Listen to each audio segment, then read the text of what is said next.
Hello, this is Gary at Jack Raver Bushcraft. Thank you for watching our video.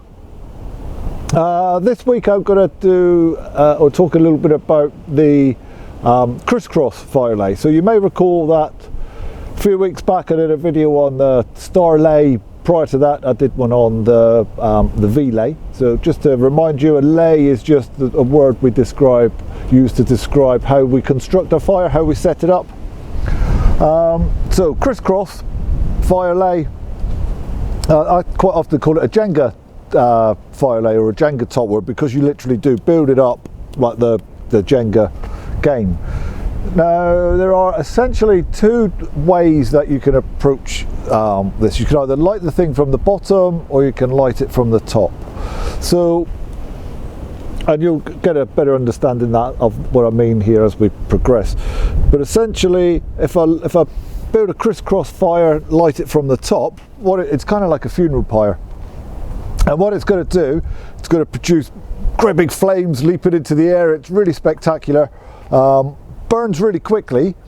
And what it does then is leave behind a big pile of glowing red embers. So ideal for cooking. So think about your barbecue at home. You don't really want to cook on the flame. You wait till the flames disappeared and then you just cook on the embers. Same thing with cooking outdoors on a fire. So there are lots of times when you just want embers, and so Jenga tower, a crisscross fire lay lit from the bottom is going to provide that. Actually they work really well for potentially a signal fire.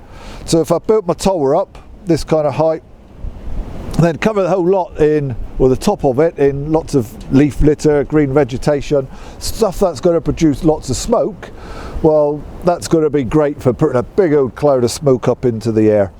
I'm not going to do a bottom lit one today. I'm going to light one from the top. This is often referred to as an upside down fire. So I've put a bed of sticks down on the ground already here, quite chunky sticks there. You can see the diameter about a couple inches or so. What I'm on just thinking of it, guys, one of the downsides of a Jenga fire or a crisscross fire, you have to saw the wood up to get it all to be about the right size, the right length. And typically I am not a big fan of sawing firewood at all. It just seems a bit of a waste of time and effort to me. So more often than not I'll just burn firewood through rather than sawing it, but for this one you do need to.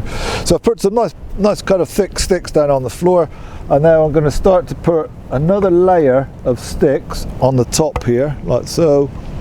So you can see these are just going in the opposite direction to our previous layer. Now when you're building one of these, it's quite important that you try to get the sticks in any layer to be about the same quality, and about the same thickness. And the reason this is important is because you want your fire to burn at the same rate. Otherwise what can happen is it doesn't burn at the same rate, and then the whole tower just collapses.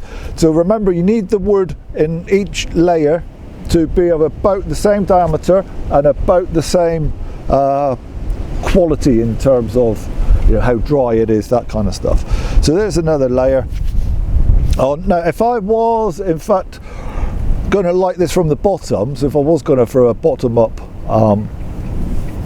crisscross fire, what I would do now is this gap down here, I would lay that now with tinder. So right the way along, I would just pack that right out so that I can then come along and light the thing from that side and this side. But as I say, that's not the focus for today. So what I could do now is just put another layer on top. I'm not going to go with a full-on fire here today. I'm just kind of going to go with 4 or 5 layers, that kind of size, just for the demonstration.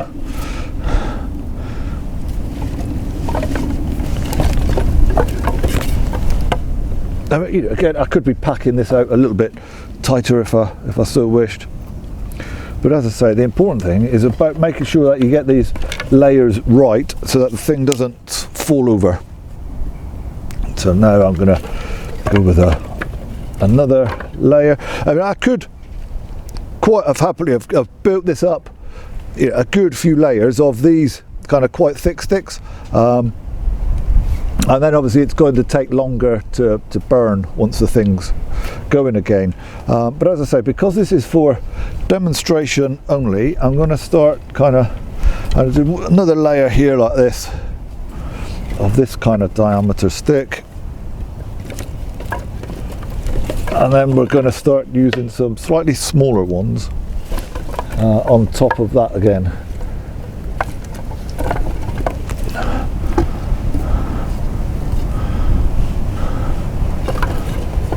A couple more to go on.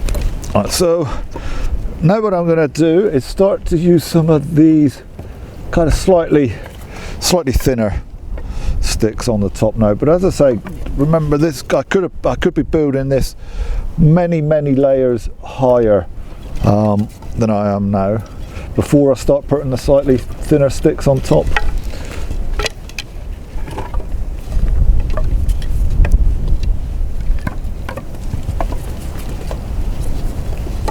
Right, so that's, well, it kind of gives you the idea of a tower anyway. It might not exactly be a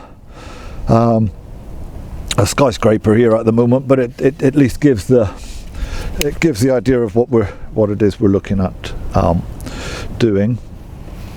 I'm going to pack in a few more here just to make sure the gaps are kind of minimal in between the sticks.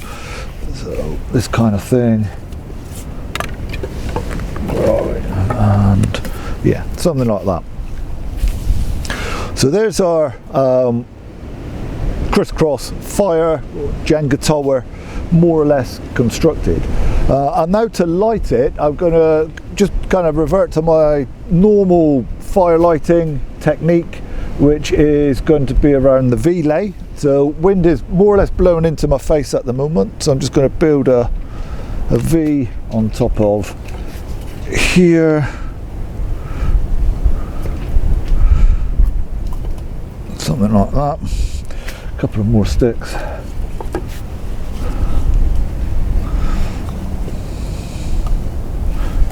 That's looking about right.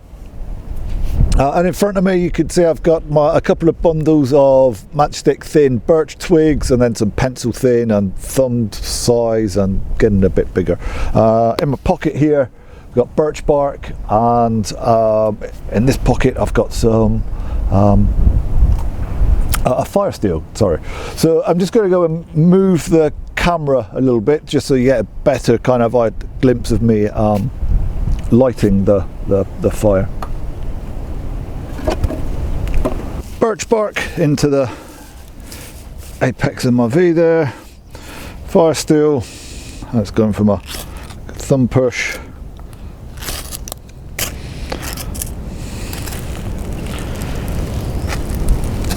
So I'm just going to put my fire steel in my pocket and stick these bunches of twigs on the top there. Right, so again, just referring back to my video on the V-lay, I mean, it is quite windy now, and this is really where the V-lay comes into its own. It just holds your tinder in place, increases the oxygen flow into your fire. I'm just kind of pushing down on it a little bit there. There we go. Now I can just take my next size bundle of sticks, put them on top there. Got my next size all ready to go.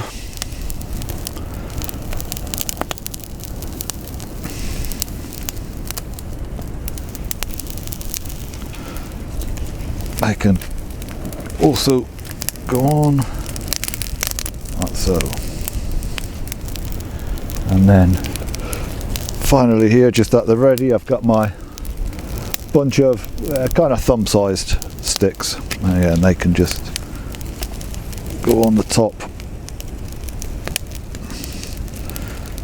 So I'm fairly happy that fire is all good to go. It's not going to go out now, so I can just kind of step away, leave this, and once the kind of the fire on top here is established, that's going to burn down through the various layers. Whoops, a little smokier than I'd anticipated and wished for. The smoke is telling us that our fire is not quite up to 450 degrees or so. That's the temperature at which the smoke will ignite. So hopefully we will get a little bit more heat in there soon. The smoke will ignite and then we'll have our nice flames going on. But what we're looking for is for this fire on top to ignite the material down below. So let's just leave that for a couple minutes now.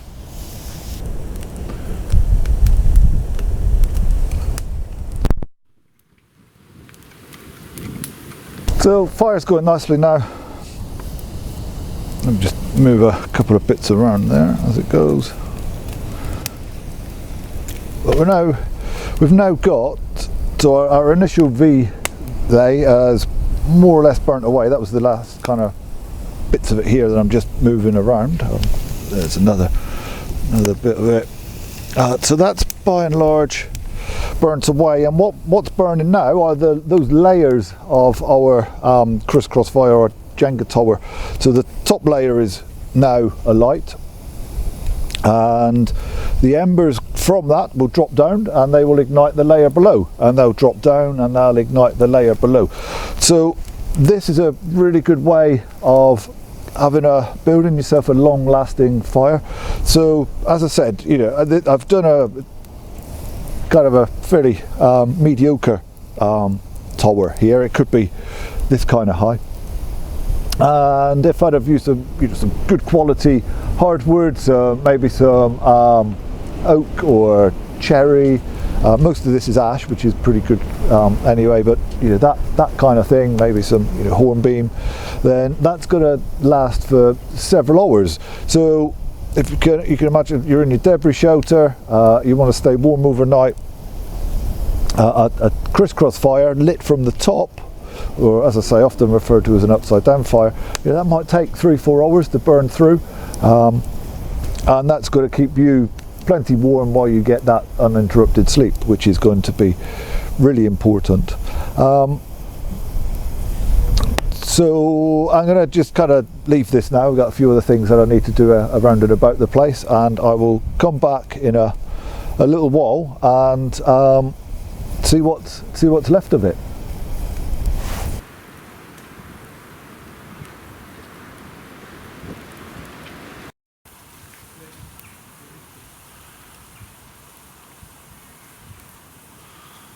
So it's been about hour and a quarter maybe since I last did anything to this fire, and remember it was only about yay high, so you can imagine if I'd have built it this kind of high, then we're looking at much longer burn time on it. So as a recap here, guys, crisscross fire, sometimes referred to as a Jenga fire, we've got two ways to light it more or less. So we can light it from the bottom, and if we light it at the bottom, it's going to give an intense, hot, fast burning fire, great big flames leaping into the air.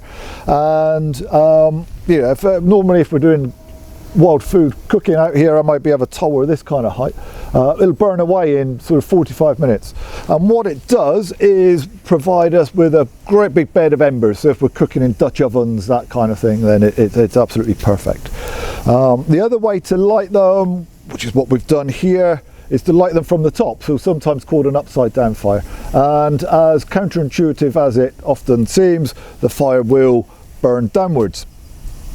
And as I just said, in fact, if I'd have built a tower this kind of high, we might get 4 or 5 hours burn time out of that.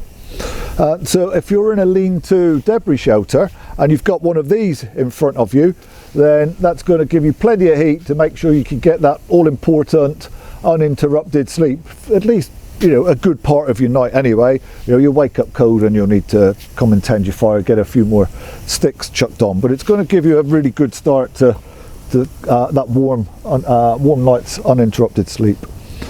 So hopefully this is something that you will be able to incorporate into your own bushcraft skill set.